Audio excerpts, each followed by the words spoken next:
Untuk materi minggu kemarin tentang pengertian asam dan basa, apakah ada yang mau ditanyakan? Oke, kalau tidak ada yang mau ditanyakan, kita lanjut pada materi hari ini untuk identifikasi asam basa.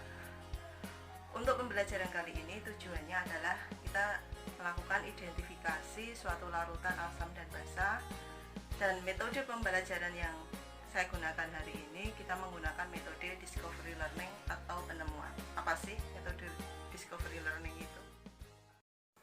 Discovery learning merupakan suatu model belajar penemuan.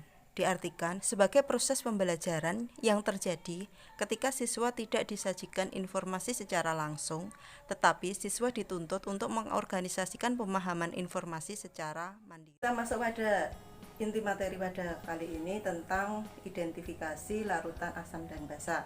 Untuk menentukan identifikasi larutan asam basa, kita bisa menggunakan 3 macam indikator. Yang pertama, indikator alam. Yang kedua, indikator universal. Yang ketiga, bisa menggunakan pH meter. Nah, untuk penggunaan indikator universal, itu kalian bisa lihat dari video tayangan berikut ini. Kalian simak, kalian perhatikan.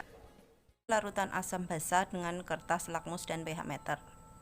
Penentuan sifat larutan menggunakan kertas lakmus. Masukkan lakmus biru dalam air jeruk, warnanya berubah menjadi merah, dan lakmus merah dalam air jeruk, warnanya tetap merah.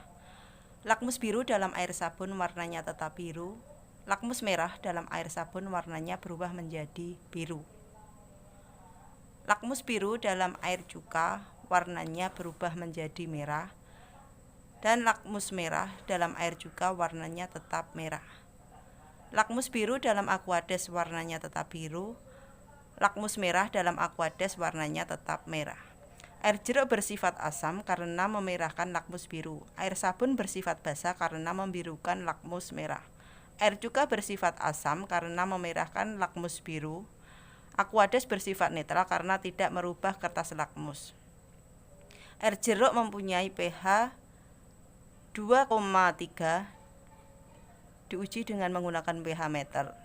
Kemudian air cuka diuji dengan pH meter menunjukkan pH-nya 2,5.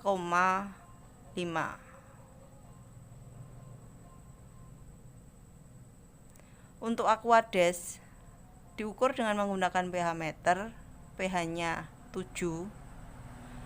Untuk larutan soda kue diuji menggunakan pH meter menunjukkan pH dari larutan tersebut adalah 8,4.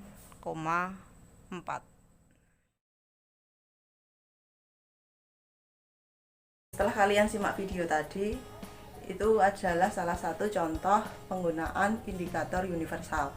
Kan buku catatan, kemudian kalian cari indikator alami yang ada di sekitar kita yang bisa digunakan untuk asam dan larutan basa. Oke, kalian bisa menggunakan beberapa macam sumber, bisa dari buku paket maupun dari sumber internet. Ada yang mau ditanyakan? Oke, nanti silahkan kalian kumpulkan tugas kalian, kirim ke WhatsApp saya, kemudian nanti kita evaluasi bersama-sama. Setelah kalian menemukan indikator alami yang bisa digunakan untuk identifikasi larutan asam dan basa, sekarang bisa kita simpulkan bahwa indikator alam yang ada di sekitar kita yang bisa digunakan untuk identifikasi asam basa itu merupakan tumbuhan yang mempunyai warna. Itu contohnya ada kunyit, kubis ungu, kulit manggis, bunga kamboja, dan lain-lainnya. Jadi untuk identifikasi larutan asam basa kita bisa menggunakan 3 macam indikator tadi. Yang pertama indikator universal atau indikator yang buatan dari pabrik, itu adalah lakmus merah sama pH stick. Terus yang kedua bisa pakai pH meter dan juga bisa menggunakan indikator.